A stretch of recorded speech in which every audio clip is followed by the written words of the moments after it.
New information about this mosque from a man who says he attended prayers there. We are protecting his identity at his request, and for the interview's purposes, we will call him Noor. Noor, thank you for being with us tonight. So you attended this mosque, the very same mosque where Alton himself, Yisrael, attended. And what did you observe? I observed the teachings of Islam. It took 2 years to learn what I know about Islam today. To the public, the mosque will not promote terrorism or any kind of radical acts. But when they're among friends and congregants only, they will promote the true teachings of Islam, which include the offer to non-Muslims, the choice rather, that you must convert, live under Islamic rule, or be fought against. Jihad fi sabilillah, jihad for the sake of Allah.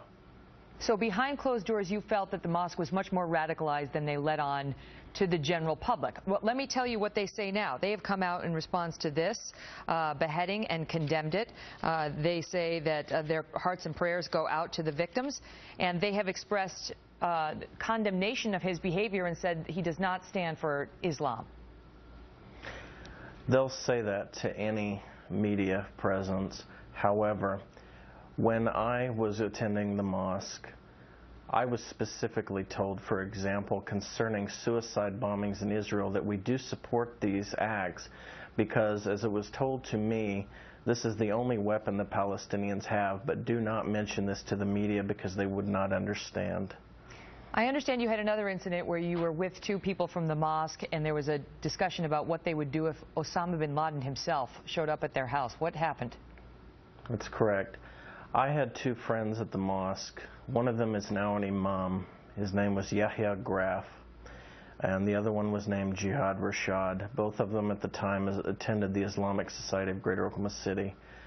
I'm unaware of where Yahya Graf is now. The last I heard, he was either in Houston or in Cairo, because I know that he, along with Sohaib Webb, both studied at Al-Azhar University in Cairo. Both of the subjects, the men, told me that if Osama bin Laden came to their door, they would invite him in and protect him because he was a brother Muslim, and we must protect him from those that don't believe. Did they ever discuss the subject of beheadings? Was that ever discussed?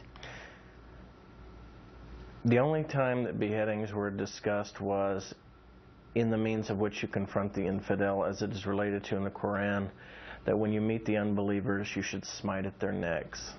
That was a quote that was actually also on this defendant's Facebook page, which we saw ourselves. Now, did they talk publicly, I mean privately behind closed doors, about the need to act differently in front of the media? You made reference to that. Absolutely. There's a teaching in Islam called taqiyya, which is deception. Muhammad, the prophet of Islam himself, even said that war is deception. And the reason that they are so deceptive is that when they cannot do jihad physically, they attempt to do jihad by means of stealth, by endearing themselves to the media, endearing themselves to government, endearing themselves to the American people to slowly work their way in.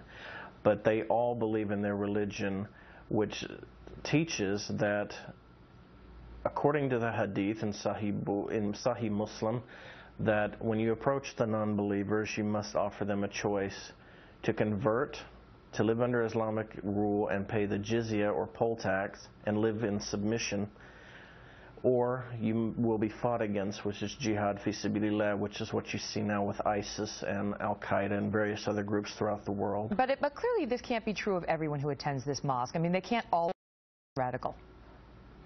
Absolutely. Not everyone. As Ayan Hirsi Ali has said herself, a Muslim will choose how much of their religion they wish to practice. However, the people that told me, the person that told me rather, about the concept of jihad and the choices that must be offered to non-Muslims was Imam Sohaib Webb, who was He's the old imam at this mosque? Yes, and he is now currently the Imam of the Islamic Society of Boston. Which is where the Tsarnaev brothers were going, the elder. That's correct. Okay, and he sounds like he is, this is him, this is a picture of him on the screen. He specifically was a teacher there to you, an imam there to you, and what specifically did he say? He is the one that told me to not talk to the media about suicide bombings in Palestine or Israel.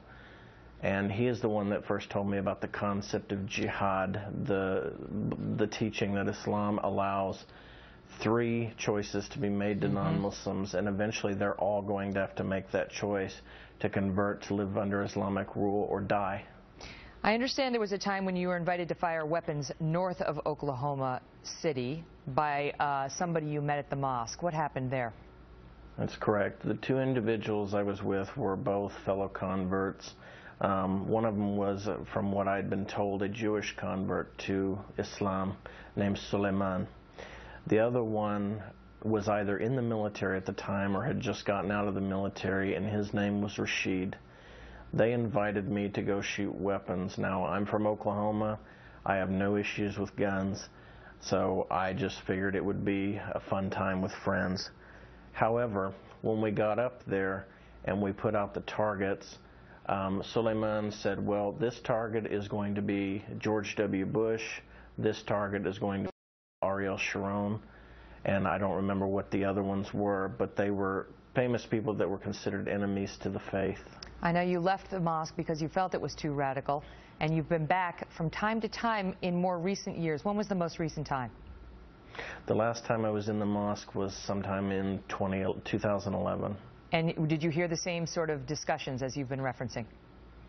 Absolutely. The reason I was back in there was at the request of law enforcement. I can't say any more than that. Really? However, I was in there, and Imad Inchasi, who is now the current imam, who was a friend of mine, he was preaching a sermon that the Israelis were trying to collapse Al-Aqsa Mosque in Jerusalem by digging tunnels underneath it. And at the end of the sermon, they prayed for the Mujahideen, the holy warriors in Palestine, Kashmir, and in Iraq, which, as we all know, who is being fought in Iraq by the Mujahideen, the United States. As I told the audience, we have been trying to get comment on the record from this mosque. So far, we have been unsuccessful, but we will try again to get a response to Noor's comments tonight. Thank you very much for being with us tonight. Thank you.